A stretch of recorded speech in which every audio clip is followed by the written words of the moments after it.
Hello friends, in this video we will learn how to open two Excel sheets side by side. So let's begin. First of all, you have to open two Excel sheets like we have opened, and then you have to go in the tab View tab, and then in that you have to press Arrange All, and then you can choose whether you want horizontal, vertical or cascade. Suppose I have chosen horizontal and I pressed OK. Then in this way you can move from the one sheet to the another sheet, and you can also view the sheets. You can copy the data from the one sheet and you can paste in the another sheet, or you can do this in a vertical form like this.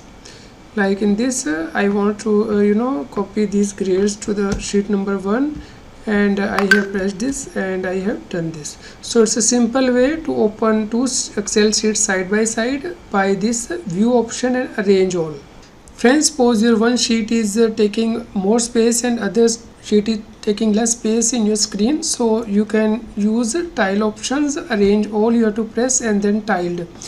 Okay, once you press, so you can see that equal space is being shared by both the screens, so you can use these options, or you can also use cascade options.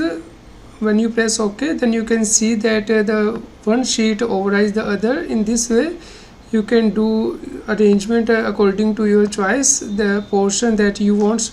So friends, by using arrange all options in Excel, you can work efficiently, you can do multiple tasks, and you can increase your productivity. So if you want more videos on Excel, please comment on this video.